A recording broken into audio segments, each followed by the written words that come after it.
Hi hello ಎಲ್ರಿಗೂ ನಮಸ್ಕಾರ. ನಾನು ನಿಮ್ಮ ಪ್ರೀತಿಯ ರೂಪಿಕಾ ಮಾತಾಡ್ತಾ ಇದ್ದೀನಿ.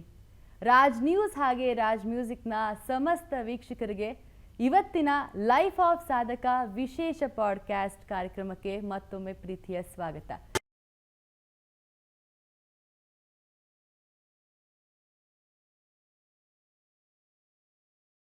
ಇವತ್ತಿನ ಈ ಒಂದು ಸಾಧಕರ ಬಗ್ಗೆ ಮಾತಾಡೋಕ್ಕೆ ಹೆಮ್ಮೆ ಆಗುತ್ತೆ. ಜೀವನನೇ ಸಾಧನೆ ಮಾಡಿ ಹಾಗೆ ಸಂಭ್ರಮಿಸ್ತಿರುವಂಥ ಒಂದು ಕನ್ನಡದ ಕೊಡುಗೆ ಅಂತ ಹೇಳಿದ್ರೆ ತಪ್ಪಾಗಲ್ಲ. 3,000ಕ್ಕೂ ಅಧಿಕ ಇವರ ಗೀತೆಗಳು ಹಿಟ್ಟಾಗಿದೆ. ಹಾಗೆ 1,000 ಸಿನಿಮಾಕ್ಕೂ ಅಧಿಕವಾಗಿ ಇವರ ಕೊಡುಗೆ ಇದೆ ಅಂತ ಹೇಳ್ಬೋದು. ಹಂಪಿ ಯೂನಿವರ್ಸಿಟಿಯಿಂದ ಸಂಶೋಧನೆ ಮಾಡಿ ಡಾಕ್ಟರೇಟ್ ಪದವೀಧರರು ಹೌದು. ಹಾಗೆ ಇವರು ಗೀತ ರಚನೆಕಾರರು ಹೌದು, ಹಾಡುಗಾರರು ಕೂಡ ಹೌದು.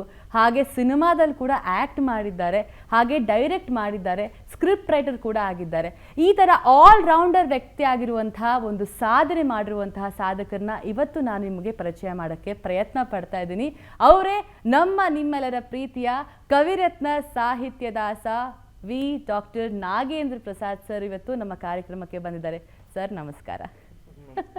ಹೇಗಿದ್ದೀರಾ ಸರ್? ಇಂಟ್ರೊಡಕ್ಷನ್ ತುಂಬಾ ದೊಡ್ಡದಾಗ್ಲಿಲ್ವಾ ಸರ್? ನಿಮ್ಮ ಸಾಧನೆ ಇನ್ನೂ ದೊಡ್ಡದಾಗಿದೆ. ನಾನು ತುಂಬಾ ಪ್ರಿಸೈಸ್ ಆಗಿ ಹೇಳಕ್ಕೆ ಪ್ರಯತ್ನ ಪಟ್ಟೆ, ತಪ್ಪಿದ್ರೆ ಕ್ಷಮಿಸಿ. Thank you.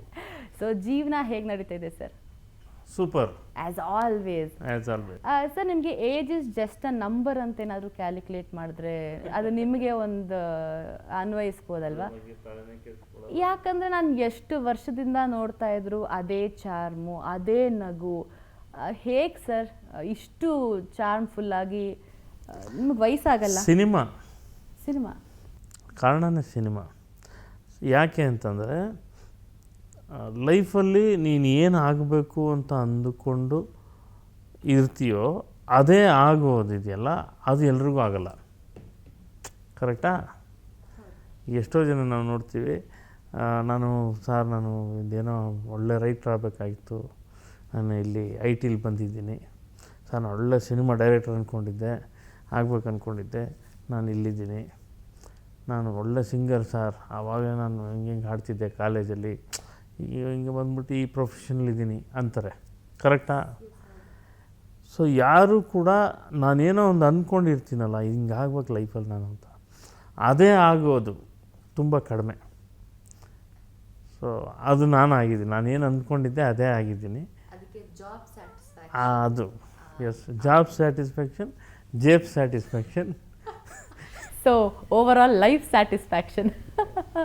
ಸೊ ತುಂಬ ತುಂಬ ಆಸ್ಟ್ ಕ್ವೆಶನ್ ಅಂತಂದ್ರೂ ಪರವಾಗಿಲ್ಲ, ಆದರೆ ತಿಳ್ಕೊಳ್ಬೇಕು. ಈ ಕಲಾವಿದರು ಮತ್ತು ನೃತ್ಯಗಾರರಾಗಿರ್ಬೋದು, ಸಂಗೀತಗಾರರಾಗಿರ್ಬೋದು, ಬರಹಗಾರರಾಗಿರ್ಬೋದು, ಕಲೆಗೆ ಸಂಬಂಧಪಟ್ಟ ಯಾವುದೇ ಒಂದು ಪ್ರೊಫೆಷನ್ ಆಗಿರ್ಬೋದು, ಅವ್ರಿಗೆ ಒಂದು ಮಾತಿದೆ, ಸರಸ್ವತಿ ಅವ್ರನ್ನ ಆಯ್ಕೆ ಮಾಡಿ ಕರ್ಕೊಳ್ತಾಳೆ, ಆ ತಾಯಿನೇ ಒಲಿದು ಅವ್ರನ್ನ ಕರ್ಕೊಳ್ತಾಳೆ ಅಂತ.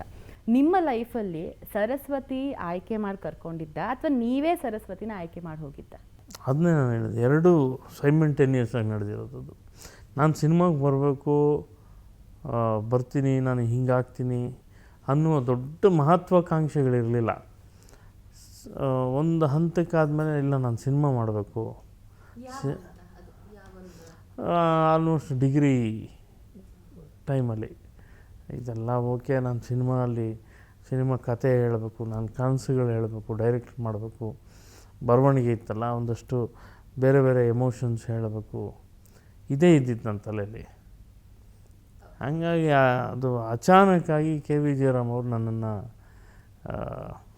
ಪಾರ್ಕಲ್ಲಿ ಓದ್ತಾ ಇದ್ದವನು. ನಾನು ಮಾಸ್ಟರ್ ಡಿಗ್ರಿಗೆ ಓದ್ತಾಯಿದ್ದೆ, ಡಿಗ್ರಿ ಮುಗಿಸಿದ್ದೆ ಅಷ್ಟೊತ್ತಿಗೆ, ಮಾಸ್ಟರ್ ಡಿಗ್ರಿ ಓದ್ತಾಯಿದ್ದೆ. ಅಲ್ಲಿ ಇದಾಯಿತು, ಒಂದಷ್ಟು ತುಂಬ ಕಡೆ ಹೇಳಿದ್ದೆ ನಾನಿದು.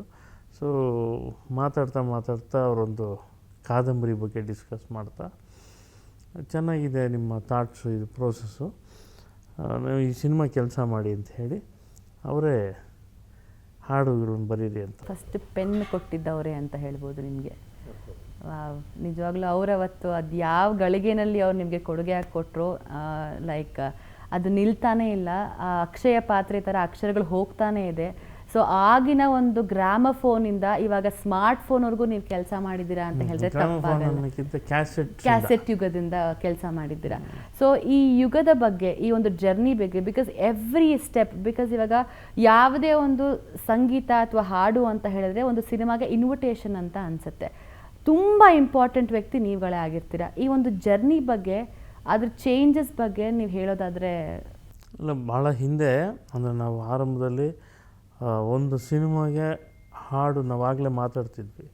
ಹಾಡುಗಳು ಎಷ್ಟು ಇಂಪಾರ್ಟೆಂಟ್ ಅಂದರೆ ಅವತ್ತು ಅಷ್ಟೇ ಇವತ್ತಿಗೂ ಅಷ್ಟೇ ಹಾಡುಗಳ ಇಂಪಾರ್ಟೆನ್ಸ್ ಎಲ್ಲೂ ಕಡಿಮೆ ಆಗಿಲ್ಲ, ಇನ್ಫ್ಯಾಕ್ಟ್ ಜಾಸ್ತಿ ಆಗ್ತಾಯಿದೆ. ಇವತ್ತು ಒಂದು ಹಾಡು ಹಿಟ್ಟಾಯಿತು ಅಂದರೆ ಆ ಸಿನಿಮಾಗೆ ಒಂದು ಬೇರೆ ಥರದ ಔರ ಅಂತೀವಲ್ಲ, ಒಂದು ಅದು ಕ್ರಿಯೇಟ್ ಆಗ್ತಾಯಿದೆ ಇವತ್ತು. ಯಾವುದೇ ಸಿನಿಮಾ, ಯಾವುದೇ ಭಾಷೆ ಸಿನಿಮಾ ಆದರೂ ಅಷ್ಟೇ. ಹಿಂದೆ ಏನಾಗ್ತಿತ್ತು, ನಾವು ಎಲ್ಲ ಹಾಡು ಒಟ್ಟಿಗೆ ಅಟ್ ಎ ಟೈಮ್ ಒಂದು ಕ್ಯಾಸೆಟಲ್ಲಿ ಬಿಡ್ತಾಯಿದ್ವಿ, ಒಂದು ಫಂಕ್ಷನ್ ಮಾಡ್ತಿದ್ವಿ, ಎಲ್ಲ ಸೇರ್ತಿದ್ವಿ. ಆಡಿಯೋ ರಿಲೀಸ್ ಅನ್ನೋದು ಒಂದು ದೊಡ್ಡ ಇವೆಂಟು, ಅದಕ್ಕೊಂದು ದೊಡ್ಡ ಸಂಭ್ರಮ.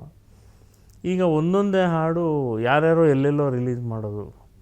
ಈಗ ನನ್ನ ಹತ್ರ ಬರ್ತಾರೆ, ಸರ್ ನಮ್ಮ ಸಿನಿಮಾ ಇದೊಂದು ಹಾಡು ರಿಲೀಸ್ ಮಾಡಿಕೊಡಿ ಅಂತ. ಅದೇ ಒಂದು ಸಂಭ್ರಮ. ಆ ಸಂಭ್ರಮಗಳೀಗ ಪುಟ್ಟ ಪುಟ್ಟ ಸಂಭ್ರಮಗಳಾಗಿ ಆಗ್ತಾಯಿದೆ. ವಾಟ್ ಎವರ್ ಇಟ್ ಈಸ್, ಹಾಡು ಅವತ್ತು ಇಂಪಾರ್ಟೆಂಟೇ, ಇವತ್ತು ಇಂಪಾರ್ಟೆಂಟೇ. ಅವತ್ತು ಇನ್ವಿಟೇಷನ್ನೇ, ಇವತ್ತು ಇನ್ವಿಟೇಷನ್ನೇ ಆಡಿಯನ್ಸ್ಗೆ. ಒಂದೊಳ್ಳೆ ಹಾಡು ಅಂದರೆ ಜನರನ್ನು ಆ ಥಿಯೇಟ್ರ್ ಕಡೆ ಕರ್ಕೊಂಬರ್ತಾಯಿದೆ. ಹೌದು, ಎಷ್ಟೊಂದು ಸಿನಿಮಾ, ನಿಮ್ಮದೇ ಸಿನಿಮಾಗಳು ರೀಸೆಂಟಾಗಿ ದ್ವಾಪರ ಸಾಂಗ್ ಆಗಿರ್ಬೋದು, ಎಲ್ಲ ಸಲಾಂ ರಾಕಿ ಬಾಯ್ ಆಗಿರ್ಬೋದು, ಎಲ್ಲ ಸಾಂಗ್ಗಳು ಈ ಸಾಂಗ್ಗೋಸ್ಕರ ಸಿನಿಮಾ ಹೋಗಿ ನೋಡಿರುವಂಥ ಉದಾಹರಣೆಗಳಿದೆ. ಸೊ ಐ ಥಿಂಕ್ ಸಲಾಂ ರಾಕಿ ಬಾಯ್ಗೆ ಇನ್ನೂ ಪ್ಲಸ್ ಭಾಳ ಇತ್ತು. ಅಂದರೆ ಯಶ್, KGF ಟ್ರೈಲರು, ಅದರದ್ದು ಇನ್ನೊಂದು ಬೇರೆ ಸೌಂಡಿಂಗ್ ಅದು. ಸೊ ಹಂಗಂತ ಹೇಳೋಕ್ಕಲ್ಲ, ಒಟ್ಟಲ್ಲಿ ಹಾಡುಗಳು ಜನರನ್ನು ಆ ಸಿನಿಮಾ ಕಡೆ ಮುಖ ಮಾಡೋ ಹಾಗೆ ಮಾಡ್ತಾಯಿದೆ ಅನ್ನೋದು ಸತ್ಯ.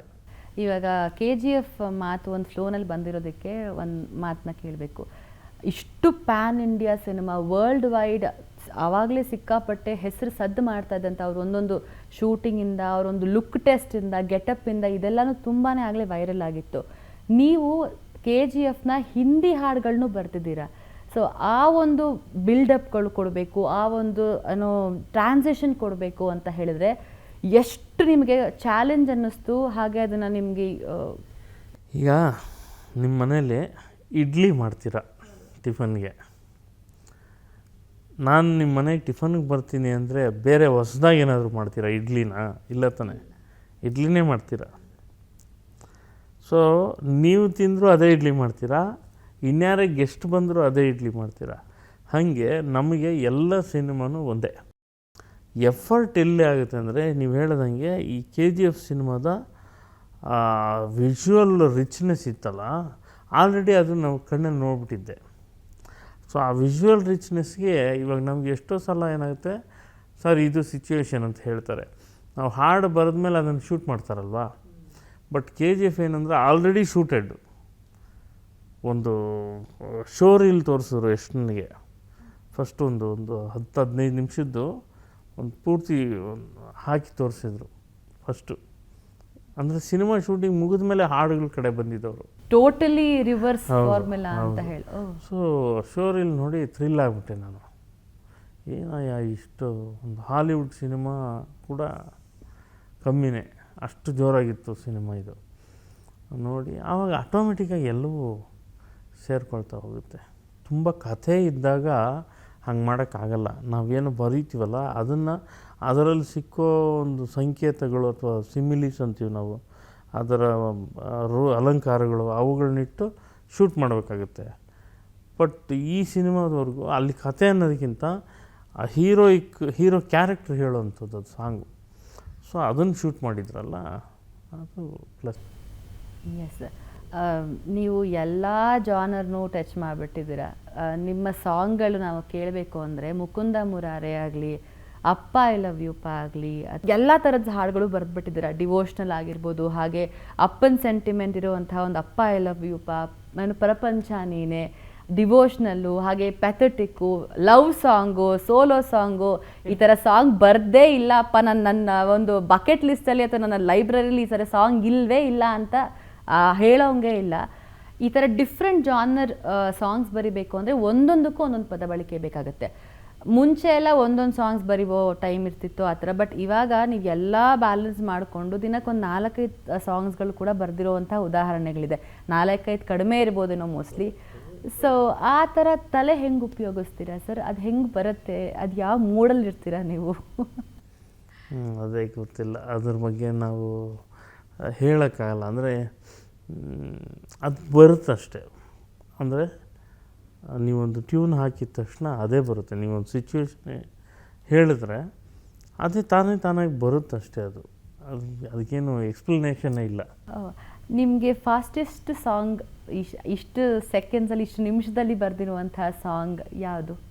ತುಂಬಾ ಹಿಟ್ ಆಗಿರುವಂತಹ ಸಾಂಗ್? ಕಣ್ಣ ಸಲಿಗೆ, ನವಗ್ರಹ ಸಿನಿಮಾ. ನವಗ್ರಹ ಅದು ಎಷ್ಟು ಡ್ಯೂರೇಷನ್? 10-15 ನಿಮಿಷ.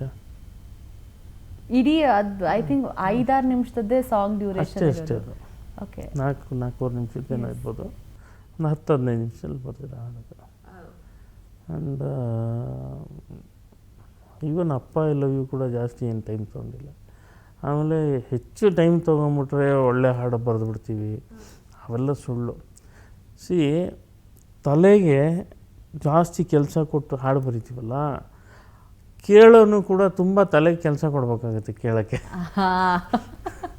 ಹೃದಯಕ್ಕೆ ಜಾಸ್ತಿ ಕೆಲಸ ಕೊಟ್ಟು ಕೆಲಸ ಮಾಡಿದ್ರೆ ನೇರವಾಗಿ ಹೃದಯಕ್ಕೆ ತಲುಪುತ್ತೆ. ಕೇಳೋನಿಗೆ ಇಮ್ಮಿಡಿಯೇಟಾಗಿ ನಂದು ಅನಿಸುತ್ತಲ್ಲ, ನನ್ನ ಎಮೋಷನ್ ಇದು ಅಂತ. ಸ್ಕೂಲ್ ಡೇಸಲ್ಲೆಲ್ಲ ಬರೆಯೋ ಅಭ್ಯಾಸ ತುಂಬಾ ಇತ್ತು ಅಂತ ಖಂಡಿತ. ಬಿಕಾಸ್ ಇಷ್ಟೊಂದೆಲ್ಲ ನಿಮಗೆ ಒಂದು ಇಂಟ್ರೆಸ್ಟ್ ಇದೆ ಅಂತ ಹೇಳಿದಾಗ, ಆವಾಗ ಬರೆದಿರುವಂಥ ಯಾವ್ದಾರ 1-2 ಸಾಲುಗಳು ಇವಾಗ ಮೆಲ್ಕು ಹಾಕಬೇಕು ಅಥವಾ ಅದು ಹಾಡಾಗಿದೆ ಅಂತಂದರೆ ಯಾವುದಾಗಿರ್ಬೋದು? ತೀರಾ ಸ್ಕೂಲ್ ಡೇಸ್ ಅಲ್ಲ, ಕಾಲೇಜ್ ಡೇಸ್ದು ಹಾಡಾಗಿದೆ. ಕಾಲೇಜ್ ಡೇಸಲ್ಲಿ ಬರ್ತದೆ. ಪ್ರೀತಿ ಏಕೆ ಭೂಮಿ ಮೇಲಿದೆ. ಓಹೋ, ಪ್ರೀತಿ ಏಕೆ ಭೂಮಿ ಮೇಲಿದೆ, ಬೇರೆ ಎಲ್ಲೂ ಜಾಗವಿಲ್ಲದೆ, ಎಲ್ಲ ಕೌಂಟ್ರ್ ಇರುತ್ತೆ ನೋಡಿ ಅದರಲ್ಲಿ. ಪ್ರೀತಿ ಏಕೆ ಭೂಮಿ ಮೇಲಿದೆ, ಬೇರೆ ಎಲ್ಲೂ ಜಾಗವಿಲ್ಲದೆ, ನನ್ನೇ ಏಕೆ ಪ್ರೀತಿ ಮಾಡಿದೆ, ನಿನ್ನ ಹಾಗೆ ಯಾರೂ ಇಲ್ಲದೆ. ಒಂದು ಸಂಭಾಷಣೆ ಥರ ಇರುತ್ತೆ ಅದು. ಬೇರೆ ಬೇರೆ ಒಂದಷ್ಟು ಇದ್ದಾವೆ ಆ ಥರ. Great sir. ನಿಮ್ಮ ಹಾಡುಗಳನ್ನ ಕೇಳ್ತಾ ಹೋಗ್ತಾ ಇದ್ರೆ ಅದೇ ಕತೆ ಹೇಳ್ತಾ ಹೋಗ್ತಾ ಇರುತ್ತೆ. ಯಾವುದು ನಾನ್ ಲಿಂಕ್ ಆಗಿ ಸುಮ್ಮನೆ ಸಿಂಕ್ಲೆಸ್ ಆಗಿ ಏನೋ ಪದ ಬಳಕೆ ಮಾಡೋದು, ಅದು ನಿಮಗೆ ಯಾವತ್ತೂ ಮೇ ಬಿ ನಿಮ್ಮ ಬರವಣಿಗೆ ಬಂದಿಲ್ಲ? ಯಾರು ಗುಡ್ ಲಿರಿಸಿಸ್ಟ್ಗಳು ಯಾರು ಆ ಕೆಲಸ ಮಾಡಲ್ಲ. ಏನು ಸುಮ್ಮನೆ ಏನೋ ಪದ ತುರ್ಕೋದು ಹಂಗೆ ಯಾರು ಗುಡ್ ಲಿರಿಸಿಸ್ಟ್ ಯಾರೂ ಮಾಡಲ್ಲ. ನೀವು ತುಂಬ ಓದ್ತೀರಾ ಸರ್? ಓದ್ತಾ ಇದ್ದೆ, ಈಗಲೂ ಓದ್ತೀನಿ. ಈಗ ಕಡಿಮೆ ಆಗೋಗ್ಬಿಟ್ಟಿದೆ. ಈಗ ಬರವಣಿಗೆಗಿಂತ ಮೆರವಣಿಗೆ ಜಾಸ್ತಿ ಆಗ್ಬಿಟ್ಟಿದೆ. ಹಂಗಾಗಿ ಸ್ವಲ್ಪ ಕಮ್ಮಿ ಆಗಿದೆ, ಮತ್ತೆ ಸರಿ ಮಾಡ್ಕೋಬೇಕದು. ಎಷ್ಟು ಇಂಪಾರ್ಟೆಂಟ್ ಆಗುತ್ತೆ ಓದು ಅನ್ನೋದು? ಇವಾಗ ತುಂಬ ಜನ ಹೊಸ ಬರಹಗಾರರಿಗೆ ನೀವು ತುಂಬಾ ದೊಡ್ಡ ಎಕ್ಸಾಂಪಲ್. ನಿಜ ಹೇಳಬೇಕು ಅಂತ ಹೇಳಿದ್ರೆ ಅತಿಶಯೋಕ್ತಿ ಮಾತಲ್ಲ ಅಥವಾ ನಿಮ್ಮ ಮುಂದೆ ಹೇಳೋ ಮಾತಲ್ಲ. ಒಂದು ಲಿರಿಸಿಸ್ಟ್ನ ಸೆಲೆಬ್ರೇಟ್ ಮಾಡುವಂಥ ಒಂದು ಸೆಲೆಬ್ರಿಟಿ ಅಂದರೆ ಅದು ನಮ್ಮ ನಾಗೇಂದ್ರ ಪ್ರಸಾದ್ ಸರ್. ತುಂಬ ಜನ ನಿಮ್ಮನ್ನು ಎಕ್ಸಾಂಪಲ್ ಆಗಿ ತೊಗೊಳ್ತಾರೆ. ಅವ್ರಿಗೆಲ್ಲ ಒಂದು ಗೈಡೆನ್ಸ್ ಕೊಡಬೇಕು ಅಂತ ಹೇಳಿದ್ರೆ ಯಾವ ಥರ ಅವ್ರನ್ನ ಇಂಪ್ರೂವ್ ಮಾಡ್ಕೊಳ್ಳೋಕೆ ಹೇಳ್ತೀರಿ ಸರ್? ಈಗ ಒಂದು ಪಾತ್ರೆಯಲ್ಲಿದ್ದರೆ ಸೌಟಲ್ಲಿ ಬರುತ್ತೆ. ಪಾತ್ರೆಯಲ್ಲಿ ಏನೂ ಇಲ್ಲದೆ ಅಂದರೆ ಬರೀ ಖಾಲಿ ಸೌಟಲ್ವಾ, ಸೊ ಪಾತ್ರೆಯಲ್ಲಿ ಇರಬೇಕಲ್ಲ. ಅದೇ ಥರ ನಮ್ಮ ತಲೆ ಒಳಗಡೆ ಏನಾದ್ರು ವಿಷಯ ಇರಬೇಕು. ವಿಷಯ ಇದ್ದರೆ ತಾನೇ ನಿಮಗೇನು ಹೊರಗಡೆ ಬರುತ್ತೆ. ಅದಕ್ಕೆ ತಲೆಯಲ್ಲಿ ವಿಷಯ ಇರಬೇಕು ಅಂದರೆ ನಾನು ಯೋಚನೆ ಮಾಡುವುದು ಮಾತ್ರ ಅಲ್ಲ, ನಾನು ಯಾವುದೋ ಒಂದು ವಿಷಯದ ಬಗ್ಗೆ ನಾನು ಯೋಚನೆ ಮಾಡಿದ್ರೆ ಮಾತ್ರ ಅಲ್ಲ, ನಾನು ಅದರ ಆಚೆಗೆ ಬೇರೆ ಜಗತ್ತು ಏನು ಯೋಚನೆ ಮಾಡ್ತಾ ಇದೆ ಅನ್ನೋದನ್ನು ತಿಳ್ಕೊಬೇಕು. ನಾನು ಅದಕ್ಕೆ ಓದಬೇಕು. ಬೆಳಗ್ಗೆ ನ್ಯೂಸ್ ಪೇಪರ್ ಓದೋದ್ರಿಂದ ಹಿಡಿದು ನಮ್ಮ ಸುತ್ತಮುತ್ತ ನ್ಯೂಸ್ ಚಾನಲ್ಗಳು, ಟಿ ವಿ ಚಾನಲ್ಲು ಮತ್ತು ಜನರ ಜೊತೆ ಬೆರೆಯೋದ್ರಿಂದ ಹಿಡಿದು ಅವೆಲ್ಲ ನಮಗೆ ಹಾಡುಗಳ ಪರಿಕರನೇ, ಅದು ಹಾಡುಗಳಿಗೆ ವಸ್ತುನೇ ಅದು. ಮತ್ತು ನಾವು ಬೇರೆ ಬೇರೆ ಸಾಹಿತ್ಯ ಓದ್ಕೊಳ್ಳೋದು, ಓದ್ಕೊಂಡಾಗ ಏನೆಲ್ಲ ಚಿಂತನೆಗಳು ಹೆಂಗಿದೆ, ಯೋಚನೆ ಮಾಡೋದು ದಿಕ್ಕು ಯಾವ್ಯಾವ ಥರ ಇದೆ ಅನ್ನೋದು ಗೊತ್ತಾಗುತ್ತೆ. ಸೊ ಓದ್ತಾ ನಿರಂತರವಾಗಿ ಇದೊಂದು ನಿರಂತರ ಪ್ರಕ್ರಿಯೆ ಅಂತ ಓದೋದು. ಆಟೋಮೆಟಿಕ್ಕಾಗಿ ನಿಮ್ಗೆ ಬರುತ್ತೆ. ಯಾವುದು ಪದ ಹುಡ್ಕೋದು ಅವೆಲ್ಲ ಏನೂ ಇಲ್ವೇ ಇಲ್ಲ. ನನ್ನ ಹತ್ರ ಈ ಡಿಕ್ಷನರಿನೇ ಇಲ್ಲ ಆ್ಯಕ್ಚುಲಿ. ಯಾರೋ ಗಿಫ್ಟ್ ಮಾಡಿದ್ರು ಅದೆಲ್ಲ ಇದೆ, ಲೈಬ್ರರಿಲಿ ಇರುತ್ತೆ, ಮನೆಯಲ್ಲಿ ಲೈಬ್ರರಿ ಇದೆ ಪುಟಾಣಿದು. ಯಾವತ್ತೂ ಓಪನ್ ಮಾಡಿ ಅದ್ರ ಅಗತ್ಯ ಬಿದ್ದಿಲ್ಲ. ಈ ಡಿಕ್ಷನರಿನಲ್ಲಿ ಎಷ್ಟೊಂದು ಪದ ಇರಬೇಕಾದ್ರೆ ತೀರಾ ನಾನು ಕನ್ಫ್ಯೂಸ್ ಆಗುತ್ತೆ. ಅದು ಯಾವುದಾದ್ರೂ ಒಂದು ಪದ ಬಳಸ್ಬಿಡ್ತೀನಿ, ಬರೆದ್ಬಿಡ್ತೀನಿ. ಒಂದು ಸಲ ರೀಚೆಕ್ ಮಾಡ್ಕೋಬೇಕು ಅಂತ 1 ನಿಮಿಷ ತಡೆದು ಎಸ್ ಕರೆಕ್ಟಾಗಿ ಬರ್ದೀನಿ ಅನಿಸುತ್ತೆ. ಆ ಥರ ಆಗೋದು ಅಪರೂಪ, ತುಂಬ ಅಪರೂಪ ಆ ಥರ ನಿಲ್ಲೋದು. ಸಾಮಾನ್ಯವಾಗಿ ಫ್ಲೋ ಹೋಗ್ತಾ ಇರುತ್ತೆ. ಅದು ಒಳಗಡೆ ಇರುತ್ತಷ್ಟೆ, ನಮ್ಮ ಒಳಗಡೆ ಇರುತ್ತೆ.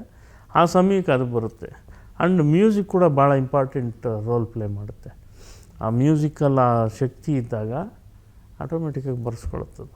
ಯಾವುದಾದ್ರೂ ಒಂದು ಸಾಂಗ್ನ ನೀವು ಬರ್ತಿರುವಂತಹ ಒಂದು ಸಾಂಗ್ ಥಿಯೇಟ್ರಲ್ಲಿ ಹೋಗಿ ನೀವು ಸಿನಿಮಾ ನೋಡ್ತಾ ಇರಬೇಕಾದ್ರೆ ಈ ಪದ ಬದಲು ಈ ಪದ ಇದ್ದರೆ ಚೆನ್ನಾಗಿರ್ತಿತ್ತೇನೋ ಅಂತ ಅನಿಸಿದೆ, ಅದರ ಸಾಂಗ್ ಇದೆಯಾ? ಅದು ಯಾವುದು ಅಥವಾ ಯಾವ ಸಿನಿಮಾದಾಗಿರ್ಬೋದು ಸರ್? ಆ ಥರ ಯಾವುದೂ ಅನಿಸಿಲ್ಲ. ಶೂಟಿಂಗ್ ಅನಿಸಿರುತ್ತೆ, ನಾನು ಏನೋ ಅಂದ್ಕೊಂಡು ಮಾಡಿದ್ರೆ ಅವ್ನು ಏನೋ ಶೂಟ್ ಮಾಡೋರಲ್ಲಪ್ಪ ಅಂತ.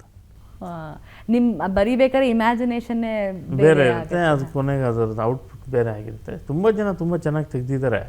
ಕೆಲವು ಸಲ ನಾನು ಅಂದ್ಕೊಂಡಿದ್ದೆ ಬೇರೆ, ಅಲ್ಲಿ ತೆಗೆದಿರೋದೇ ಬೇರೆ ಆಗಿದ್ದು ಉಂಟು. ಸೊ ಬಟ್ ನಿಮ್ಮದೆಲ್ಲ ಆಲ್ಮೋಸ್ಟ್ ಹಿಟ್ ಸಾಂಗ್ಸ್ಗಳೇ ಬರ್ತಿರೋದ್ರಿಂದ ಇವತ್ತು ನಮ್ಮ ಜೊತೆ ಒಬ್ಬರು ಸರ್ಪ್ರೈಸ್ ಕಾಲರ್ ಇದ್ದಾರೆ. ಸೊ ತುಂಬ ಎಕ್ಸೈಟೆಡ್ ಆಗಿ ನಾನು ಕಾಯ್ತಾ ಇದ್ದೀನಿ. ಅವ್ರ ವಾಯ್ಸ್ ಕೇಳಿದ್ರೆ ಮೇ ಬಿ ನಿಮಗೆ ಖುಷಿ ಆಗಬಹುದೇನೋ. ಸೊ ಐ ಥಿಂಕ್ ಆ ಕಾಲರ್ ಯಾರು, ಆ ವಾಯ್ಸ್ ಯಾವುದು ಅಂತ ನಾವು ತಿಳ್ಕೊಳ್ಳೋವಂಥ ಪ್ರಯತ್ನ ಪಡೋಣ. Yes, hello. ನಮಸ್ತೆ sir. Yeah doing great sir. ಇವಾಗ ನಿಮ್ಮ ಧ್ವನಿನ ನಮ್ಮ ನಾಗೇಂದ್ರ ಪ್ರಸಾದ್ ಸರ್ ಕೇಳಿಸ್ಕೊತಾ ಇದ್ದಾರೆ. ಸೊ ಒಂದು ಸರ್ಪ್ರೈಸ್ ಕಾಲರ್ ಅಂತ.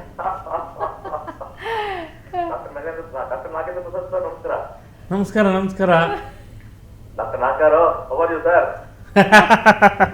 Super sir, how are you? Hemant గారు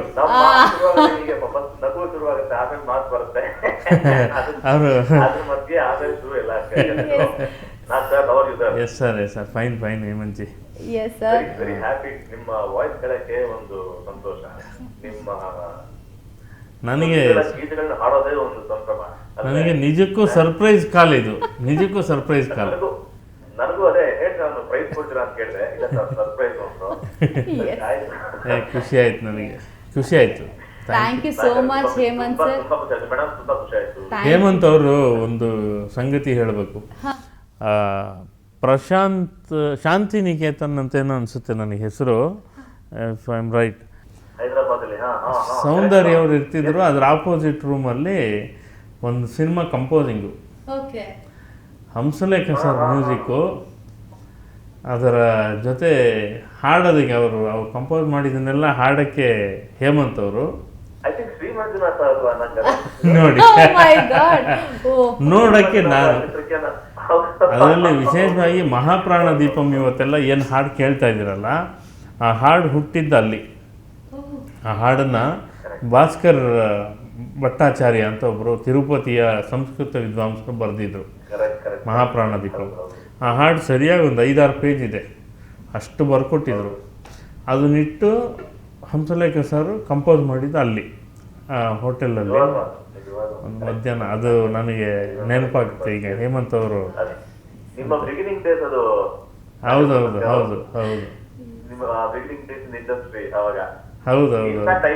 ಇನ್ನೊಂದು ನಮ್ಮ Shri Manjunatha song recording time ಅಲ್ಲಿ ಆಕಾಶ್ ಸ್ಟುಡಿಯೋ ಇರುತ್ತೆ, ಅಲ್ಲೂ ಕೂಡ ನಿಮ್ಮ ಭೇಟಿ ಆಗಿತ್ತು. ಒಬ್ಬನೇ ಮಂಜುನಾಥನೊಬ್ಬನೇ ಹಾಡು ಅಲ್ಲಿ ಕೂಡ ನಿಮ್ಮ ಭೇಟಿ ಆಗಿತ್ತು. ಅಲ್ಲಿಂದ ಬಹಳಷ್ಟು ವರ್ಷ, ಇಷ್ಟು ವರ್ಷ ನಂದು ಬಹಳಷ್ಟು ಹಾಡು ಹಾಡಿದ್ದಾರೆ. ಹೌದು, ನಿಮ್ಮ ಹೆಸರು ಹೇಳಿದ ತಕ್ಷಣ ಏನು ಯೋಚನೆ ಮಾಡಿ ಸ್ಟಾರ್ಟ್ ಮಾಡ್ಬೇಕು ಅನ್ಕೊಂಡು. ಆಕ್ಚುಲಿ ನಾಗೇಂದ್ರ ಪ್ರಸಾದ್ ಅವ್ರದ್ದು ನನಗೆ ಆಕ್ಚುಲಿ ಆಸ್ ಎ ಸಿಂಗರ್, ಒಬ್ಬ ಗಾಯಕನಾಗಿ ಕನ್ನಡದ ಮೇಲೆ ಒಂದು ಹಾಡು ಹಾಡಬೇಕು ಅಂತ ನನಗೆ ತುಂಬಾ ಕನಸಿತ್ತು. ಅಂದ್ರೆ ಬಿಡಿ ಅದೆಲ್ಲ ಆಗಿತ್ತು, ಕನ್ನಡದ ಮೇಲೆ ಒಂದು ಹಾಡಬೇಕು ಅಂತ.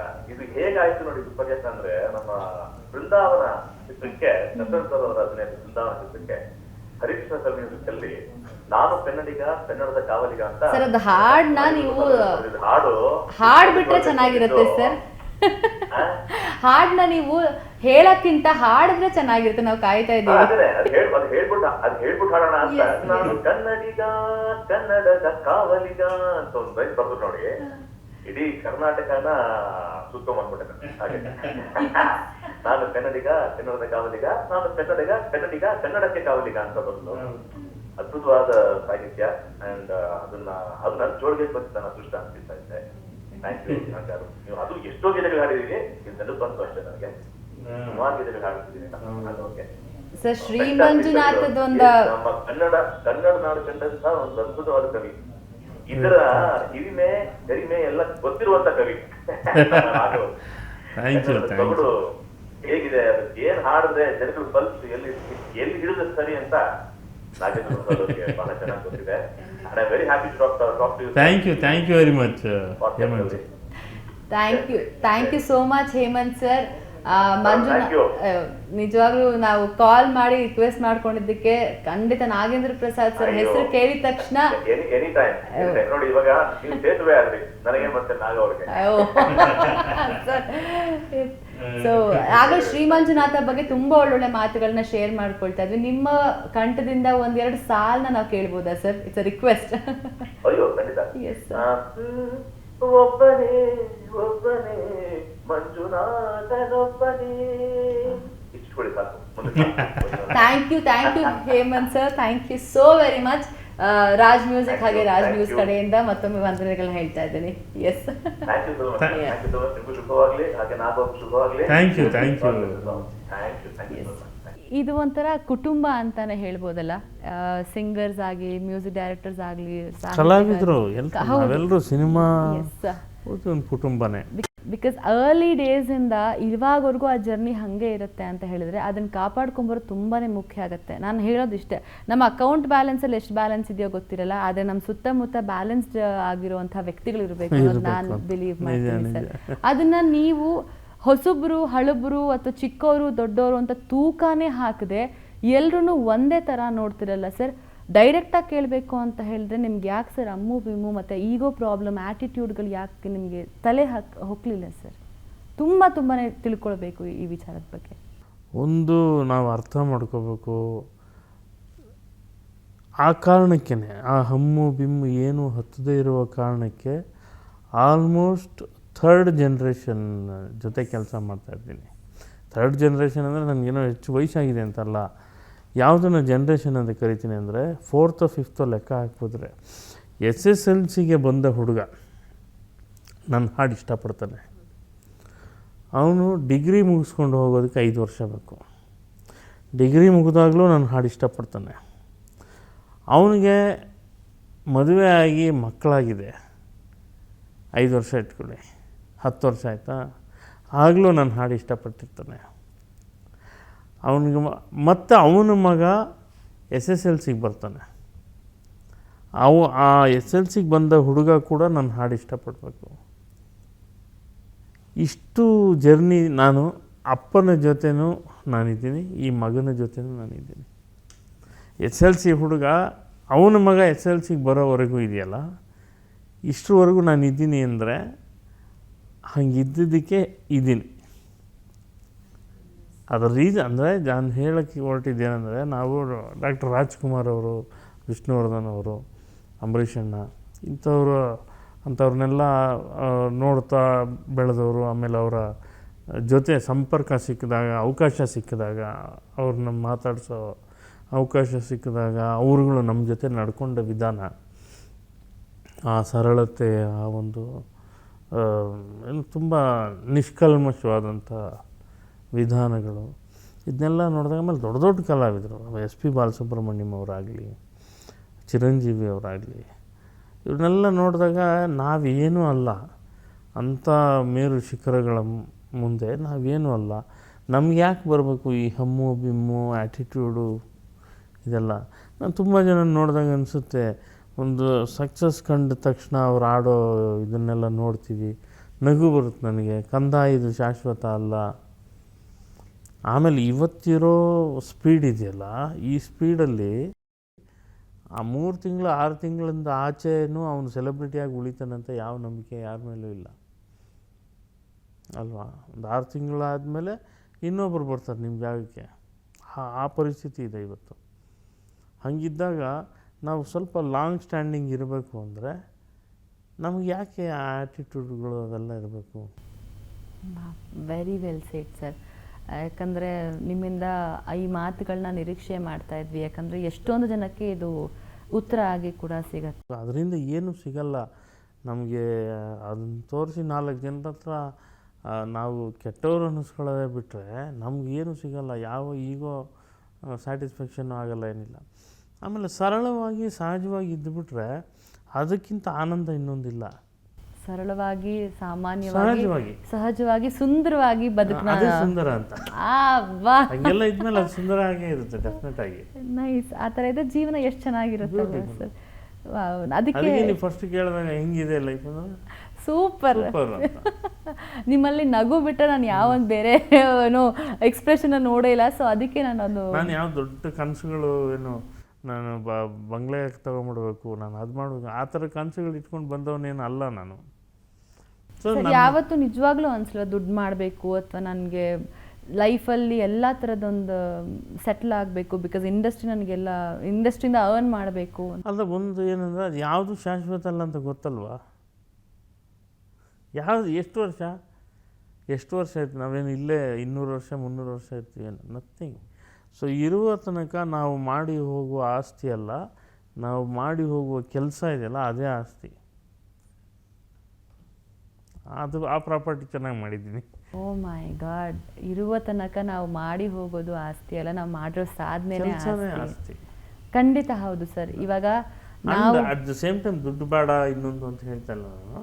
ಅದು ಒಂದು ಅಳತೆಯಲ್ಲಿ ಇತಿಮಿತಿಯಲ್ಲಿ ಇನ್ನೊಬ್ಬನ ದೋಚ್ಕೊಳ್ಳೋ ಅಂಥದ್ದು, ಇನ್ನೊಬ್ಬನಿಗೆ ಯಾರು ಹೆಂಗಾದ್ರು ಹಾಳಾಗಲಿ ನಾನು ಚೆನ್ನಾಗಿದ್ಬಿಟ್ರೆ ಸಾಕು ಅನ್ನುವಂಥ ಆ್ಯಟಿಟ್ಯೂಡ್ ಅಥವಾ ಆ ಮನಸ್ಥಿತಿನೋ ಏನೂ ಇಲ್ಲದೇ, ಈಗ ನನಗೆ ಇವತ್ತಿಗೇನು ಬೇಕು, ನಾಳೆಗೆ ಎಷ್ಟು ಬೇಕು, ಆಚೆ ನಾಳಿದ್ದು ಬರೋ ವರ್ಷಕ್ಕೆಲ್ಲ ನಾನು ಎತ್ತಿಟ್ಕೊಂಡು ಕೂತ್ಕೊಳ್ಳೋಕ್ಕೆ ಆ ಟೈಮಲ್ಲ ಇದು. Wow, nice. ಸೊ ಈ ಬರವಣಿಗೆ ಅಂತಂದರೆ ಒಂದು ಮೆಡಿಟೇಷನ್ ಥರ.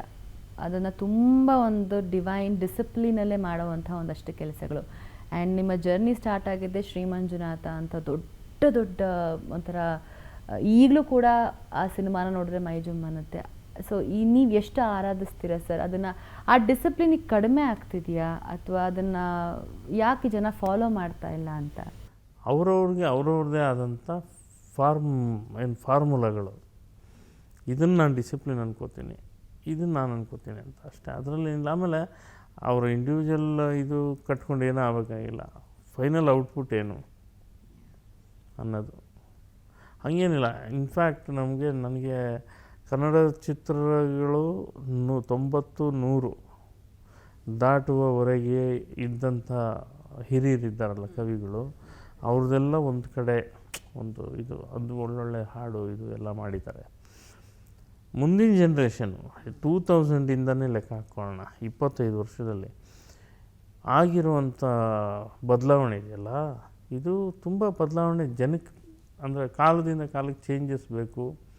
ಆ್ಯಂಡ್ ತುಂಬ ಜಾಸ್ತಿ ಪ್ರಾಡಕ್ಟ್ಸ್ ಅಂದರೆ ಈಗ 400 ಸಿನಿಮಾ ಸೆನ್ಸರ್ ಆಗ್ತಿದೆ. ಆಗ 100 cinema release, 80 cinema 90 cinema 100 cinema 120 cinema ಅಂದರೆ ಓ ಅಂತ. ಈಗ 400 cinema 300 cinema release, 260 cinema release ಹೋದ ವರ್ಷ. ಸೊ ಈ ಥರ ಕ್ವಾಂಟಿಟಿ ಜಾಸ್ತಿ ಆಗ್ತಾಯಿದೆಯಲ್ಲ. ಸಪ್ಲೈ ನಾವು ಲಿರಿಕ್ಸ್ ಕೂಡ ಹಾಡು ಬರೆಯೋದು ಕೂಡ ತುಂಬ ಬೇರೆ ಬೇರೆ ಥರ ಯೋಚನೆ ಮಾಡಬೇಕಾಗಿದೆ ಈಗ. ಹಂಗಾಗಿ ಅದರಲ್ಲೂ ಕ್ವಾಲಿಟಿ ಕೊಡಬೇಕು. ನಿಮಗೆ ಬೇರೆ ಬೇರೆ ಭಾಷೆ ಹಾಡುಗಳೆಲ್ಲ ಬರ್ತಾ ಇರುತ್ತೆ. ಇದೆಲ್ಲದ್ರ ಮಧ್ಯೆ ನಮ್ಮ ಕನ್ನಡದ ಒಂದು ಹಾಡು ಸಕ್ಸಸ್ ಮಾಡಬೇಕು. ಎಷ್ಟೊಂದು ಕಾನ್ಫ್ಲಿಕ್ಟ್ ಇದೆ ನಮ್ಮ ಡೈರೆಕ್ಟರ್ಸ್ಗೆ, ನಮ್ಮ ಕಂಪೋಸರ್ಸ್ಗೆ, ನಮ್ಮ ರೈಟರ್ಸ್ಗೆ. ಅದೊಂಥರ ಚಾಲೆಂಜ್ ಮಧ್ಯನೇ ದಿನನಿತ್ಯ ಜೀವನ ಮಾಡೋದು. ಟೆಕ್ನಿಷಿಯನ್ಸ್ಗೆ, ನಮ್ಮ ಕ್ಯಾಮ್ರಾಮನ್ನಿಂದ ಹಿಡಿದು ಕೊರಿಯೋಗ್ರಾಫರಿಂದ ಹಿಡಿದು ಪ್ರತಿಯೊಬ್ಬರು ಏನಾದರೂ ಹೊಸತು ನಾವು ತರಬೇಕು. ಇನ್ನೇನೋ ಕ್ರಿಯೇಟಿವಿಟಿ, ಬಿಕಾಸ್ ಕ್ರಿಯೇಟಿವಿಟಿಗೆ ಯಾವತ್ತೂ ನಮಗೆ ಎಂಡ್ ಇಲ್ಲ. ಆ ಕ್ರಿಯೇಟಿವಿಟಿಗೆ ನಿಜವಾಗ್ಲೂ ನಮಗೆ ಎಂಡ್ ಇಲ್ಲ ಅಂತ ಹೇಳ್ಬೋದು. ಒಂದು ಸಾಂಗ್ ಬಗ್ಗೆ ಮಾತಾಡೋದಕ್ಕಿಂತ ಮುಂಚೆ ಇನ್ನೊಂದು ಕಾಲರ್ ನಿಮ್ ಜೊತೆ ಇದ್ದಾರೆ. ಸರ್ಪ್ರೈಸ್ ಅಂದ್ರೆ ಇದು ಸರ್ಪ್ರೈಸ್ ಆಗ್ಬಹುದು ನಿಮಗೆ. ಸರ್ಪ್ರೈಸ್ ಮೇಲೆ ಸರ್ಪ್ರೈಸ್. ಎಸ್. ಸೊ ಸರ್ ನಮಸ್ಕಾರ, ನಾನು ರೂಪಿಕಾ ಮಾತಾಡ್ತಿರೋದು. ಸೊ ಇವಾಗ ನಿಮ್ಮ ಧ್ವನಿನ ನಾಗೇಂದ್ರ ಪ್ರಸಾದ್ ಸರ್ ಕೇಳಿಸ್ಕೋತಾ ಇದ್ದಾರೆ. ಇಟ್ಸ್ ಅ ಸರ್ಪ್ರೈಸ್ ಕಾಲ್ ಅವ್ರಿಗೆ. ನಮಸ್ತೆ ಅನೂಪ್. ಓ ಮೈ ಗಾಡ್. ಧ್ವನಿ ಕೇಳಿ ಹೇಳ್ಬೇಕು ಅಂತ ಇವರು ಯಾರು ಸರ್ಪ್ರೈಸ್ ಕಾಲ್ಗಳು. ಹಲೋ ಶಿವ ಹಲೋ ಅಂದ ತಕ್ಷಣ ಗೊತ್ತಾಗೋಯ್ತು ನನಗೆ. ಎಸ್, ನಮ್ಮ ಹೆಸರಾಂತ ಸಂಗೀತ ನಿರ್ದೇಶಕರು ಹಾಗೆ beautiful singer Anoop Saleem sir. So ನಿಮ್ಮ ಅವರ ಒಂದು ಹಿಟ್ ಕಾಂಬಿನೇಷನ್ ಅಂತ ಹೇಳ್ಬೋದು. ಸೊ ಅನೂಪ್ ಸರ್ ಬಗ್ಗೆ ನೀವು ಹೇಳೋದಿದ್ರೆ ಫಸ್ಟ್ ನಿಮ್ಮಿಂದ ಶುರು ಮಾಡೋಣ. ನನ್ನಿಂದನೇ ಶುರು ಮಾಡಿದ್ರೆ ಅನೂಪ್ ಸಲೀಂ ಕನ್ನಡದ ದೇಸಿ ಅಂದರೆ ನಮ್ಮ ನೆಲದ ಸಂಸ್ಕೃತಿಯ ಹಾಡುಗಳು ಅಥವಾ ಈ ನೆಲದ ಸಂಗೀತನ ತುಂಬ ಚೆನ್ನಾಗಿ ಪ್ರೆಸೆಂಟ್ ಮಾಡುವ, ತಾನೇ ತನ್ನ ಒಂದು ಇದರ ಮೇಲೆ ಕಂಪೋಸ್ ಮಾಡ್ತಾ ಅದನ್ನು ಪ್ರೆಸೆಂಟ್ ಮಾಡುವ ಅದರಲ್ಲಿ ಅನೂಪ್ ಸಲೀಂ ಎತ್ತಿದ್ಕೆ ಯಾವುದೇ ಹಾಡು ಮಾಡಲಿ ಅನೂಪ್ ಸಲೀಂ ಅಲ್ಲೊಂದು ಅದಕ್ಕೊಂದು ಫ್ರೆಶ್ನೆಸ್ ಸಿಗುತ್ತೆ, ಇದ್ದೇ ಇರುತ್ತೆ. ಸೊ ಅಂಡ್ ಸಕ್ಸಸ್ ರೇಟ್ ನಂದು ಅನೂಪ್ ಸಲೀಂ ಅವ್ರದ್ದು ಆಗಾಗ ರನ್ನಿಂಗಲ್ಲಿ ಇದ್ದೇ ಇರ್ತೀವಿ.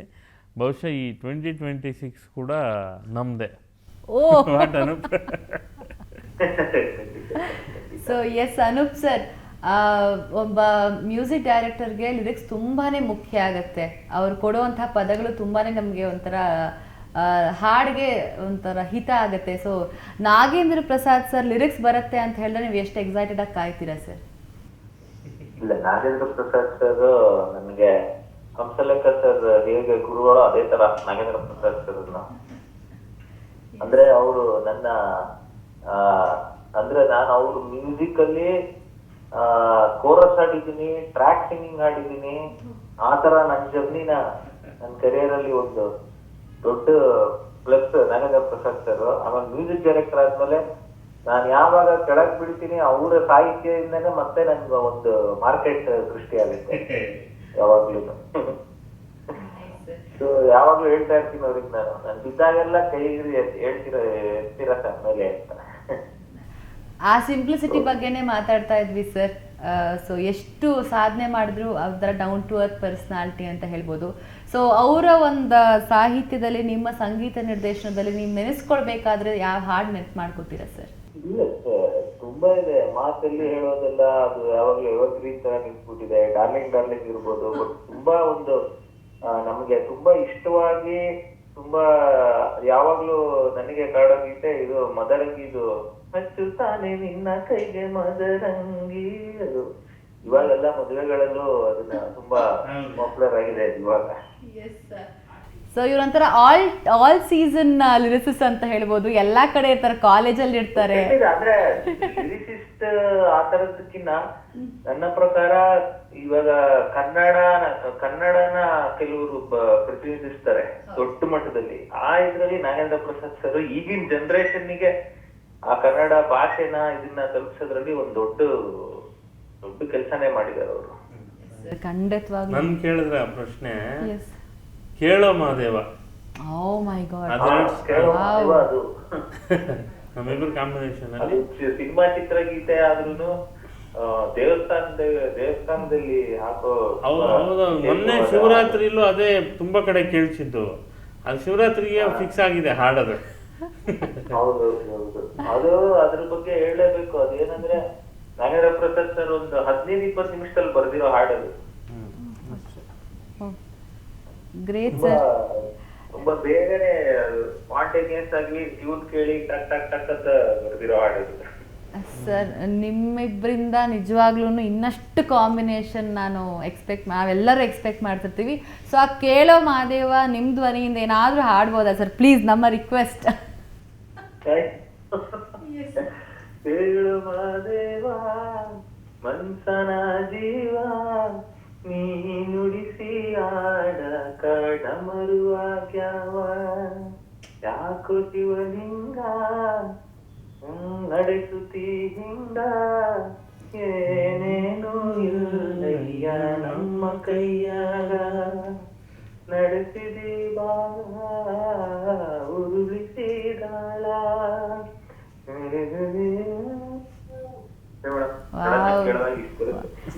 Thank you so much sir. ತುಂಬ ಖುಷಿ ಆಯಿತು ನಿಮ್ಮ ಜೊತೆ ಮಾತಾಡಿ. ಹಾಗೆ ನಿಮ್ಮಿಬ್ಬರು ಹಿಟ್ ಕಾಂಬಿನೇಷನ್ ಇದೇ ಥರ ಸಾಕ್ತಾ ಇರಲಿ. ಸೊ 2026 ಅಲ್ಲ, ಎಲ್ಲ ಏನಾನು ನಿಮ್ಮದೇ ಆಗಿರಲಿ ಅಂತ ಕೇಳ್ಕೊಳ್ತಾನೆ. Thank you so much sir. ಮತ್ತೊಮ್ಮೆ ರಾಜ್ ಮ್ಯೂಸಿಕ್ ಹಾಗೆ ರಾಜ್ ನ್ಯೂಸ್ ಜೊತೆ ಮಾತಾಡಬೇಕು. Thank you.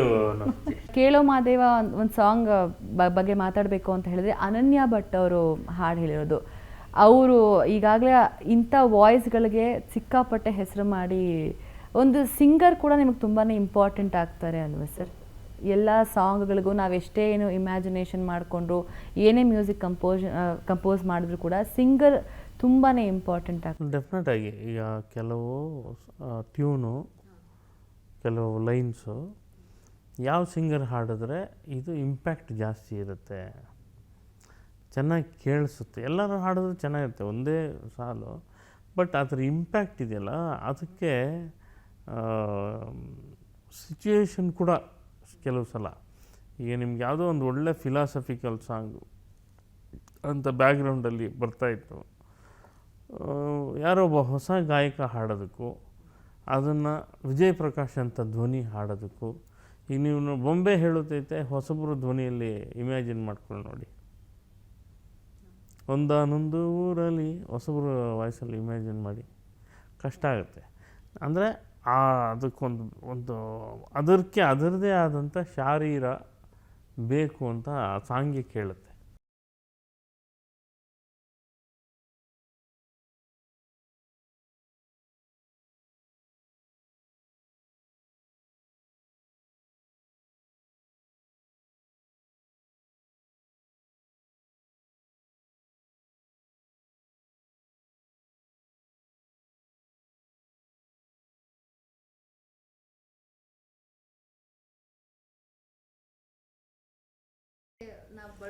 ಅದೆಲ್ಲ ಹಿಂದೆ ಇತ್ತಮ್ಮ, ಇವಾಗೆಲ್ಲ ಅದೆಲ್ಲ ಏನಿಲ್ಲ.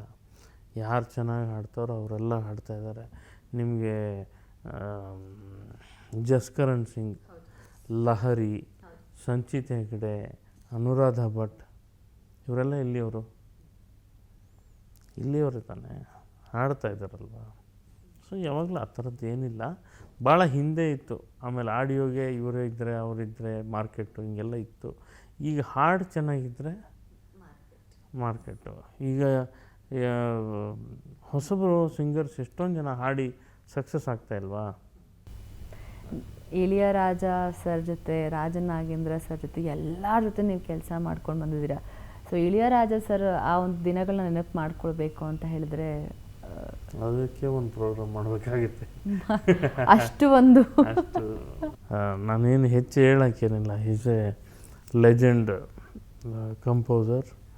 ಅವ್ರ ಜೊತೆ ಅವ್ರನ್ನ ನೋಡಬೇಕು ಅಂತ ಹೇಳಿ ಬಂದು ಅವ್ರನ್ನ ನೋಡಿದ ತಕ್ಷಣ ಮೂರ್ಛೆ ಹೋಗಿ ಬಿದ್ದೋದವ್ರನ್ನ ನೋಡಿದ್ದೀನಿ ನಾನು. ಅಂಥ ಫ್ಯಾನ್ಸ್ ನೋಡಿದ್ದೀನಿ. ಇವತ್ತಿಗೂ ಅಂಥ ಫ್ಯಾನ್ಸ್ ಎಷ್ಟೋ ಜನ ಇದ್ದಾರೆ ಅವರಿಗೆ.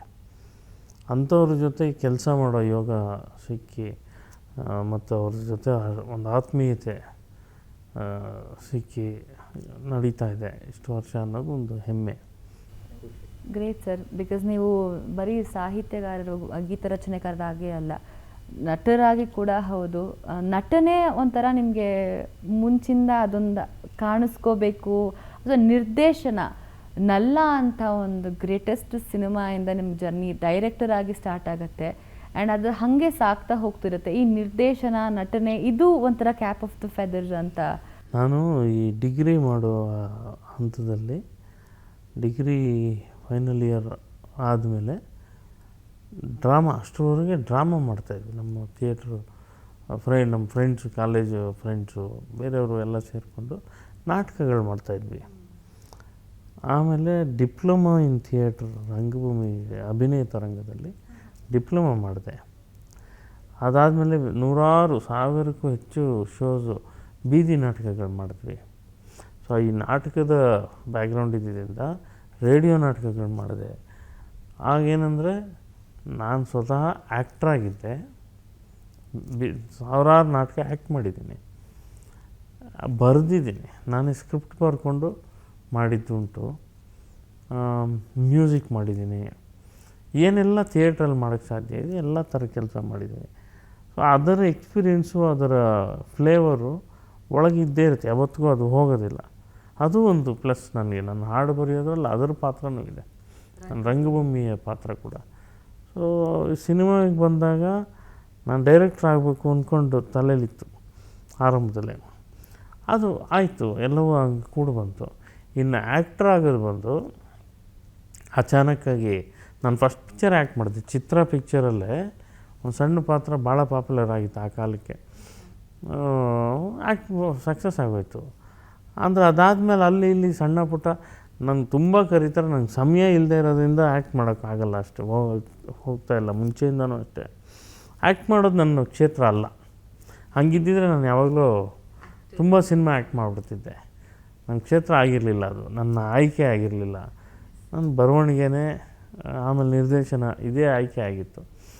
ಆ್ಯಕ್ಟ್ ಮಾಡಬೇಕು ಅಂತ ಅನಿಸಿದ್ರೆ ಇಷ್ಟೊತ್ತಿಗೆ ನೂರಾರು ಸಿನಿಮಾ ಆ್ಯಕ್ಟ್ ಮಾಡಿಬಿಡ್ತಿದ್ದೆ. ಯಾಕೆಂದರೆ ಅಷ್ಟೊಂದು ಸಿನಿಮಾ ಕೆಲಸ ಮಾಡಿದ್ದೀನಲ್ಲ, ನಾನು ಆ್ಯಕ್ಟ್ ಮಾಡ್ತೀನಪ್ಪ ನಿಮ್ಮ ಪಿಕ್ಚರಲ್ಲಿ ಅಂತಂದರೆ ಡೈರೆಕ್ಟ್ರು ಖುಷಿಯಾಗಿ ಪಾತ್ರ ಕೊಡ್ತಿದ್ರು. ಬಟ್ ಅದೆಲ್ಲ ನನ್ನ ಆಯ್ಕೆ, ಹಂಗಾಗಿ ಸುಮ್ಮನಿದ್ದೆ. ಸೊ ಚಲನಚಿತ್ರರಂಗಕ್ಕೆ ಬರಬೇಕು ಅಂತ ಹೇಳಿದ್ರೆ ಆ್ಯಕ್ಟಿಂಗ್ ಕ್ಲಾಸ್ ಅನ್ನೋದಕ್ಕಿಂತ I think it's a old methodology ಅಂತ ಹೇಳ್ಬೋದು. ರಂಗಭೂಮಿ ತುಂಬಾ ಮುಖ್ಯ ಆಗುತ್ತೆ ಅಲ್ವಾ ಸರ್? ಅದೇ ಕ್ಲಾಸ್ ಇಟ್ ಸೆಲ್ಫ್, ರಂಗಭೂಮಿ ಇಟ್ ಸೆಲ್ಫ್ ಎ ಕ್ಲಾಸ್. ಎಲ್ರಿಗೂ ಅದೇ ಹೇಳೋದು ನಾನು. ಆ್ಯಕ್ಟಿಂಗ್ ಕ್ಲಾಸ್ ಯಾವುದೋ ಒಂದು ಹೊರಗಡೆ ಹೋಗಿ ಕಲಿಯೋದಕ್ಕಿಂತ ನೀವು 1-2 ನಾಟಕ ಹೋಗಿ ಸೇರ್ಕೊಳ್ಳಿ, ರಿಹರ್ಸಲ್ ಮಾಡಿ, ನಿಮಗೆ ತುಂಬ ವಿಷಯಗಳು ಗೊತ್ತಾಗ್ಬಿಡುತ್ತೆ. ಆಮೇಲೆ ಅದನ್ನು ಅಲ್ಲೇ ಹೇಳ್ಕೊಡ್ತಾರೆ, ಹೀಗೆ ನಿಮ್ಮದು ಏನು ಆ್ಯಕ್ಟಿಂಗಲ್ಲಿ ಯಾವ್ಯಾವ ಥರ ಇದೆ, ಏನು ಮಾಡಬೇಕು ಏನು ಅಂತ ನಿಮಗೆ ಗೊತ್ತಾಗ್ತಾ ಹೋಗುತ್ತೆ. ಈಗ ಎದುರುಗಡೆ ಇನ್ನೊಬ್ಬರು ಮಾಡೋವಾಗ ಗೊತ್ತಾಗುತ್ತಲ್ವ, ನೀನು ಫಾಲ್ಸ್ ಆ್ಯಕ್ಟಿಂಗ್ ಮಾಡ್ತಾಯಿದ್ಯಾ, ನೀನು ಮೆಕ್ಯಾನಿಕಲ್ ಆ್ಯಕ್ಟಿಂಗ್ ಮಾಡ್ತಾಯಿದ್ಯಾ, ನೀನು ಓವರ್ ಆ್ಯಕ್ಟಿಂಗ್ ಮಾಡ್ತಾಯಿದ್ಯಾ, ನೀನು ಇದು ಮಾಡ್ತಾಯಿದ್ಯಾ, ಗೊತ್ತಾಗ್ಬಿಡುತ್ತೆ ಎಲ್ಲ. ಸೊ ಇದು ನ್ಯಾಚುರಲ್ ಮೆಥಡ್ ಆ್ಯಕ್ಟಿಂಗ್, ಇದು ಮಾಡಿದ್ರೆ ಸಾಕು, ಇಷ್ಟಿದ್ರೆ ಗೊತ್ತಾಗುತ್ತೆ. ಅಂದರೆ ಬೇರೆ ಕ್ಲಾಸ್ಗೆ ಹೋಗಬೇಡಿ ಅಂತ ಹೇಳ್ತಾ ಇಲ್ಲ ನಾನು. ರಂಗಭೂಮಿ ಬಂದು ತುಂಬ ದೊಡ್ಡದು ಬೇರೆ ಎಲ್ಲದಕ್ಕಿಂತ. ಎಲ್ಲನೂ ಕಲಿಬೋದು. ಅಂದರೆ ಅಲ್ಲಿ ನಾವು ನಮ್ಮ ಪಾತ್ರಕ್ಕೆ ನಾವೇ ತಯಾರಿ ಮಾಡ್ಕೊಳ್ಬೇಕು, ಜೊತೆಗೆ ನಾವಲ್ಲಿ ಕಸ ಗುಡಿಸ್ಬೇಕು ಅಂದರೆ ಅದಕ್ಕೂ ರೆಡಿ ಆಗಿರಬೇಕು, ಒಂಥರ ಸೆಟ್ ರೆಡಿ ಮಾಡಬೇಕಾ, ಎಲ್ಲನೂ ನಾವೇ.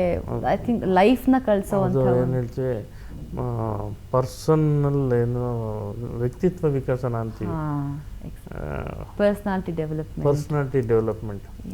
ಸೊ ಪರ್ಸ್ನಾಲಿಟಿ ಡೆವಲಪ್ಮೆಂಟ್ ಕೂಡ ಆಗುತ್ತೆ ಅದರಲ್ಲಿ, ನಾಟಕದಲ್ಲಿ ನಿಮಗೆ.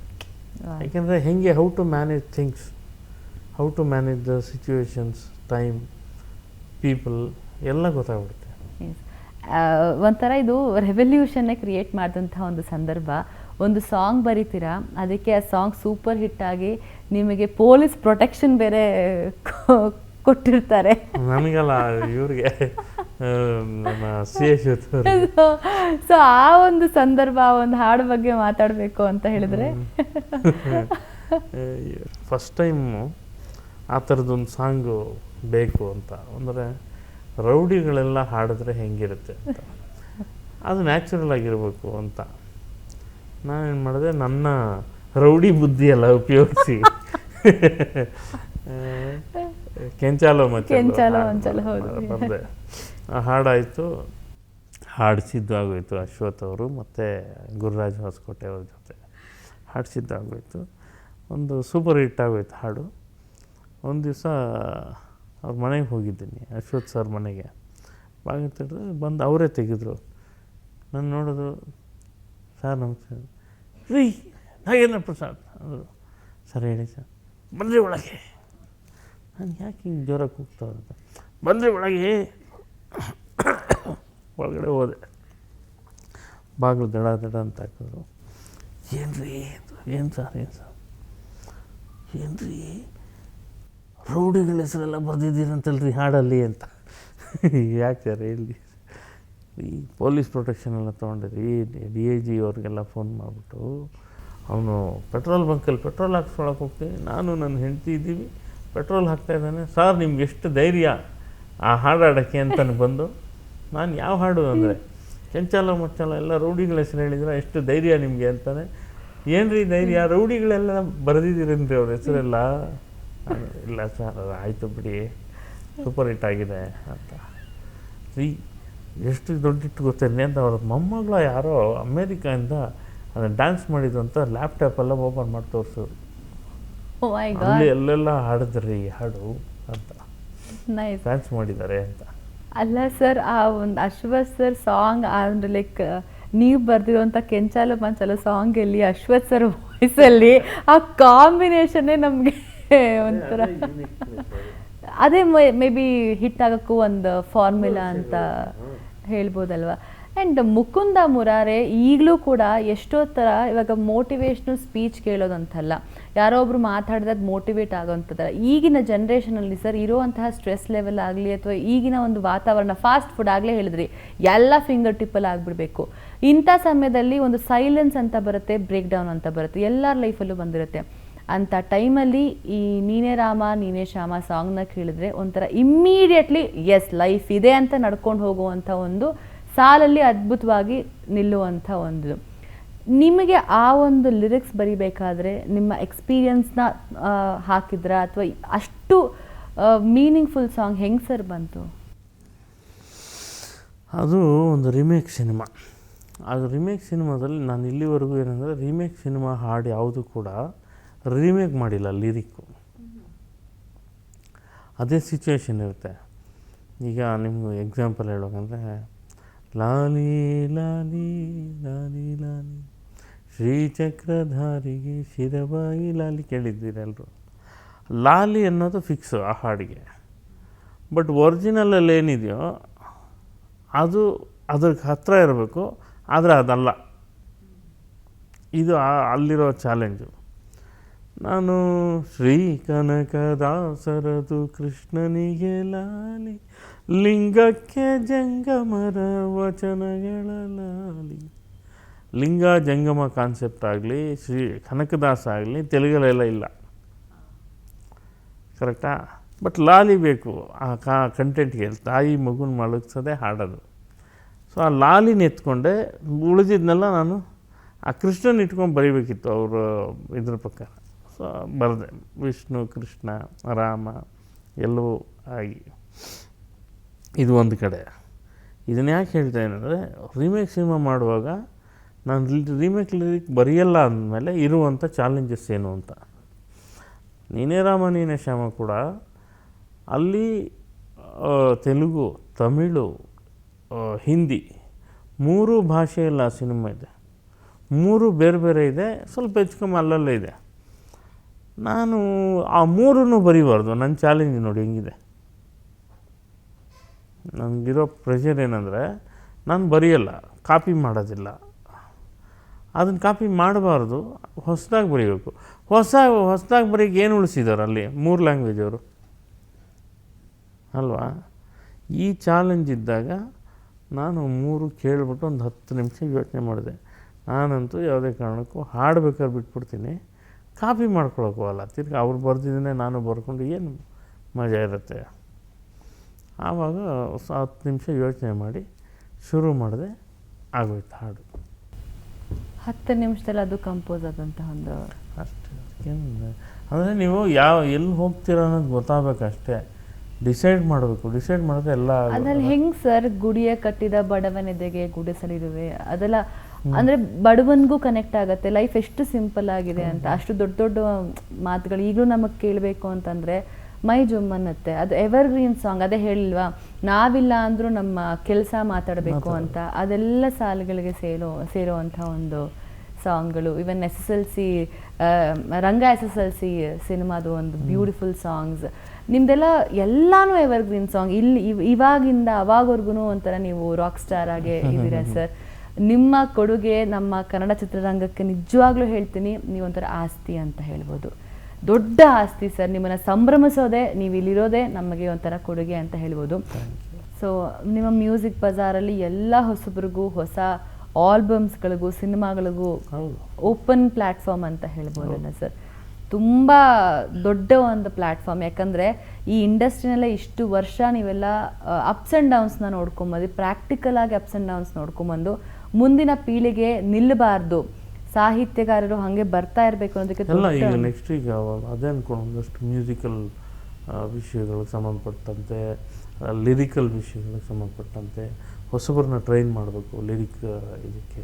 ಅಂದರೆ ಲಿರಿಕ್ ಬರೆಯೋದು ಯಾರಿಗೂ ಹೇಳ್ಕೊಡೋಕ್ಕಾಗಲ್ಲ, ಬಟ್ ಅದರ ಒಂದಷ್ಟು ಏನು ಸ್ಟ್ರಾಟಜಿಗಳನ್ನು ಹೇಳ್ಕೊಡ್ಬೋದು ಲಿರಿಕ್ದು, ಅದನ್ನು ಮಾಡಿಕೊಡ್ಬೇಕು. ಅಂದರೆ ವಿಷಯ ಇರಬೇಕು ಅವನ ಹತ್ರ, ಇವನ್ ಬರೀಬಲ್ಲ ಅನ್ನುವ ಶಕ್ತಿ ಇದೆ ಅಂತ ಅನಿಸಿದಾಗ ಅಂಥವ್ರಿಗೆ ಸಪೋರ್ಟ್ ಮಾಡ್ಬೋದು, ಅದು ಹೆಣ್ಣಾಗಲಿ ಗಂಡಾಗಲಿ. ಆ್ಯಂಡ್ ಮ್ಯೂಸಿಕ್ ವಿಷಯದಲ್ಲೂ ಅಷ್ಟೇ ತುಂಬ ಇದೆ ಇವತ್ತು. ತುಂಬ ಏನು ಬಂದ್ಬಿಟ್ಟು ಸರ್ ನಾನು ಸಾಂಗ್ ಮಾಡಿದ್ದೀನಿ ಅಂತ ತೊಗೊಂಬಂದು ಬರ್ತಾರೆ, ಆ ಥರ ಪರಿಸ್ಥಿತಿ ಎಲ್ಲ ಇದೆ. ಸೊ ಯಾವುದು ಯಾವುದು ಒರಿಜಿನಲ್ಲು ಅದು ತುಂಬಾ ಮುಖ್ಯ. ಈ ಥರದ್ದೆಲ್ಲ ಇದೆ. ಈ ಕಾಲಘಟ್ಟದಲ್ಲಿ ತುಂಬ ವಿಷಯಗಳನ್ನ ನಾವು ಪ್ರೆಸೆಂಟ್ ಮಾಡ್ಬೋದಾಗಿದೆ. ನಾನು ಹೊಸಬರಿಗೆ ಒಂದಷ್ಟು ಜನಕ್ಕೆ ಬಂದವರಿಗೆಲ್ಲ ಸಪೋರ್ಟ್ ಮಾಡೋದಷ್ಟೇ ನನ್ನ ಕೆಲಸ. ಯಾಕೆಂದರೆ ನಂದು ಜನ ಒಳ್ಳೊಳ್ಳೆ ಸಿನಿಮಾಗಳು ನಂದು ನಡೀತಾನೆ ಇರುತ್ತೆ. ಅದ್ರ ಜೊತೆಗೆ ನಾವೇ ಇಷ್ಟು ವರ್ಷದಿಂದ ಇದ್ದೀವಿ, ಇನ್ನೂ ನಾವೇ ಇರ್ತೀವಿ, ಇನ್ನೂ 100 ವರ್ಷ ಅನ್ನೋದಲ್ಲ. ಹೊಸಬ್ರನ್ನೆಲ್ಲ ಹೊಸ ಹುಡುಗರು ಬರೀತಾ ಇರೋವಂಥವ್ರು ಕೂಡ ತುಂಬ ಚೆನ್ನಾಗಿ ಬರೀತಿದ್ದಾರೆ. ಎಲ್ಲರಿಗೂ ಸಪೋರ್ಟ್ ಮಾಡಬೇಕು. Sir, all the very best sir. ಈ ಒಂದು ಯೋಜನೆ ಥ್ಯಾಂಕ್ ಯು. ನಿಮ್ಮಿಂದ ಇನ್ನೊಂದಷ್ಟು ಹೊಸ ಪ್ರತಿಭೆಗಳು ಹುಟ್ಕೊಳ್ಳೋ ಒಂದು ದೊಡ್ಡ ರಾಜ್ ಮ್ಯೂಸಿಕ್ ಆಗಲಿ, ಈಗ ರಾಜ್ ಮ್ಯೂಸಿಕ್ ಕೂಡ ನಮ್ಮ ಎಷ್ಟೋ ಹಾಡುಗಳನ್ನು 24x7 ರನ್ ಮಾಡ್ತಾ ಇರುತ್ತೆ. ರಾಜ್ ನ್ಯೂಸ್ಗೂ ಕೂಡ ಭಾಳ ಹಿಂದೆ ನಾನು ಬೇರೆ ಇಂಟರ್ವ್ಯೂಸ್ ಕೊಟ್ಟಿದ್ದೀನಿ ರಾಜ್ ನ್ಯೂಸಲ್ಲಿ. ನನ್ನ ಸಿನಿಮಾಗಳು ಪ್ರೆಸೆಂಟ್, ನನ್ನ ಬೇರೆ ಸಿನಿಮಾ ಬಗ್ಗೆ, ಹಾಡುಗಳ ಬಗ್ಗೆ ಕಾರ್ಯಕ್ರಮ ಮಾಡ್ತಾ ಇರ್ತೀರಿ. ಥ್ಯಾಂಕ್ಸ್, ಭಾಳ ಖುಷಿ ಆಗುತ್ತೆ.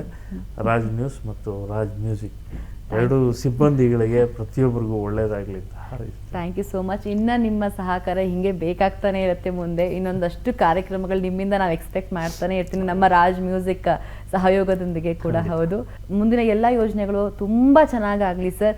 ನಿಮ್ಮಿಂದ ಇನ್ನೊಂದಷ್ಟು ಹಾಡುಗಾರ ರೂಪಿಕಾ ಕಲಾವಿದೆಯಾಗಿ, ಆಮೇಲೆ ಈಗ ಒಂದು ರೀತಿ ನಿರೂಪಕಿಯಾಗಿ ಒಂದು ಈ ಇಂಟ್ರ್ಯಾಕ್ಷನ್ ಇದೆಯಲ್ಲ ತುಂಬ ಚೆನ್ನಾಗಿದೆ. ಯಾಕೆಂದರೆ ಸಿನಿಮಾದವ್ರಿಗೆ ಜಾಸ್ತಿ ತಿಳಿದಿರುತ್ತೆ, ಅಥವಾ ಸುಮ್ಮನೆ ಕಲಿತು ಮಾತಾಡೋದಕ್ಕೂ ಒಂದು ಇಂಟ್ರ್ಯಾಕ್ಷನ್ ಮಾಡೋದಕ್ಕೂ ವ್ಯತ್ಯಾಸ ಇದೆ.